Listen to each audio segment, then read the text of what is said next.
Hi, സലൂണിൽ ഇരുന്ന് video എടുത്തിട്ട് 2 days ആയി. ഇന്ന് വീഡിയോ എടുക്കാൻ വേണ്ടി ഒരു റീസൺ ഉണ്ട്. ഇന്ന് നമുക്കൊരു പുതിയൊരു കസ്റ്റമർ വന്നിട്ടുണ്ടായിരുന്നു. നമ്മുടെ ഒരു കസ്റ്റമർ പറഞ്ഞ് ഇങ്ങോട്ട് വിട്ടതാണ്. പുള്ളിക്കാരി കഴിഞ്ഞ ദിവസം എവിടെയോ ഒരു സലൂണിൽ പോയിട്ട് ഹെയർ പ്രോട്ടീൻ ചെയ്തു, അതായത് ബ്രസീലിയൻ ട്രീറ്റ്മെൻറ്റ് ചെയ്തു. ഹെയർ ഫുള്ള് ഡാമേജ് ആയിപ്പോയി, അതായത് ബ്രേക്കായിട്ട് ഇങ്ങനെ പൊട്ടിപ്പോയിക്കൊണ്ട് ഈ ഒരു ഏരിയ കഴിഞ്ഞിട്ടാണ് പൊട്ടിപ്പോകുന്നത്. അതായത് പുള്ളിക്കാരി നേരത്തെ ഇത് ചെയ്തിട്ടുണ്ട്, ഇത് രണ്ടാമത്തെ വട്ടമാണ്. ഈ ഒരു ഭാഗത്തിന് ഒരു പ്രശ്നവുമില്ല, പക്ഷെ ഈ മുടിയാണ് പൊട്ടിപ്പോയിക്കൊണ്ടിരിക്കുന്നത്. അപ്പോൾ എനിക്ക് കണ്ടിട്ട് മനസ്സിലായത് ഓവർ ഹീറ്റ് ആയതാണ്. നമ്മുടെ മുടിയിൽ ഓവർ ഹീറ്റ് വരുമ്പോൾ എന്ന് വെച്ചാൽ നമ്മുടെ മുടി ഡാമേജ് ആവും, അവിടെ പൊട്ടിപ്പോകും. അതാണ് എനിക്കിത് കണ്ടിട്ട് മനസ്സിലായത്. അപ്പം നിങ്ങൾ എപ്പോഴും രണ്ടാമത് റീടച്ചിന് പോകുമ്പോൾ പ്രത്യേകം ശ്രദ്ധിക്കേണ്ട ഒരു കാര്യം, നമ്മുടെ വെർജിൻ ഹെയർ പോലെയല്ല. വെർജിൻ ഹെയർ ഈ വളർന്നു വന്നത് മാത്രമേ ഉള്ളൂ, അവിടെ നമുക്ക് കുഴപ്പമില്ല. ഇങ്ങോട്ട് ഹീറ്റ് താഴും. അപ്പം ഇങ്ങോട്ട് നമ്മൾ നേരത്തെ ചെയ്ത മുടിയാണ്, അപ്പോൾ അതിലോട്ട് ഹീറ്റ്, അതിന് ആ ഹീറ്റും ഈ ഹീറ്റും രണ്ട് ഡിഫറൻസ് ഉണ്ട് കൊടുക്കേണ്ടത്. അപ്പം നമ്മൾ എപ്പോഴും സലൂൺസ് ചൂസ് ചെയ്യുമ്പോൾ നന്നായിട്ട് അറിയാവുന്ന ഒരു സലൂണിൽ പോയി ആദ്യം നിങ്ങൾ ചെയ്യണം.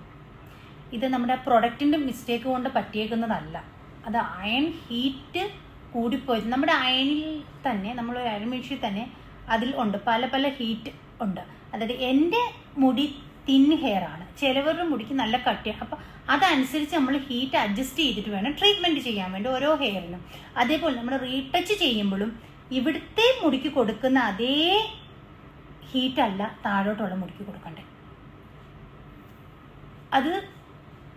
അതിൻ്റെ ഒരു മിസ്റ്റേക്ക് വന്നതാണ്. ഇവിടെ നമ്മൾ ഇച്ചിരി നല്ല പ്രഷർ കൊടുക്കുകയാണെങ്കിൽ താഴോട്ട് അത്രയും പ്രഷർ കൊടുക്കാൻ പാടില്ല.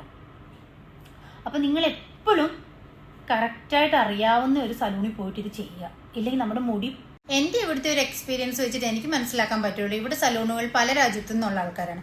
ഇവർ മിക്ക ആൾക്കാരും പ്രോപ്പറായിട്ട് ഇത് പഠിച്ചിട്ട് വന്ന ആൾക്കാരല്ല. ഇവർക്ക് എങ്ങനെ ഒരു ഹെയർ എങ്ങനെയാണ്, ഒരു സ്കിൻ ഏതാണ്, അങ്ങനൊന്നും ഇവർക്ക് അറിയില്ല. ഇവരെല്ലാവർക്കും സെയിം സാധനം എടുത്തിട്ട് ചെയ്യും, സെയിം ഹീറ്റ് അങ്ങനെയൊക്കെ കൊടുത്തിട്ടാണ്. കാരണം ഇവർ അവരുടെ രാജ്യത്ത് ഈ ഹെൽപ്പേഴ്സായിട്ട് നിന്ന് പഠിച്ചിട്ട് ഇങ്ങോട്ട് വരുന്ന ആൾക്കാരാണ്. അപ്പോൾ അവർക്ക് പ്രോപ്പറായിട്ട് അതെങ്ങനെയാണ് എന്ന് അവർക്കറിയില്ല.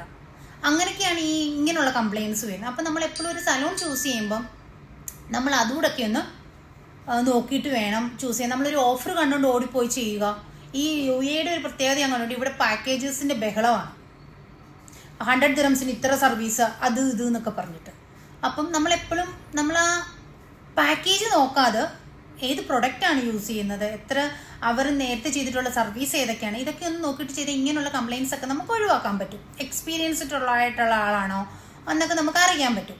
അപ്പം അതുകൊണ്ട് ഈ ഹെയർ ട്രീറ്റ്മെൻറ്റിന് പോകുന്നവർ, ഹെയർ കളറിങ്ങിന് പോകുന്നവരൊക്കെ ഇതുകൂടെയൊക്കെ ഒന്ന് ശ്രദ്ധിച്ചു കഴിഞ്ഞാൽ നിങ്ങളുടെ മുടി പോകാതിരിക്കും. പോയി കഴിഞ്ഞിട്ട് പറഞ്ഞിട്ട് കാര്യമില്ല, ഹെയറാണ് പൊട്ടിപ്പോയി, നമുക്കത് ഫിക്സ് ചെയ്യാനൊന്നും ഉള്ള ഓപ്ഷൻസ് ഇല്ല. അപ്പം ഇതൊക്കെ എല്ലാവരും ഒന്ന് സൂക്ഷിച്ചാൽ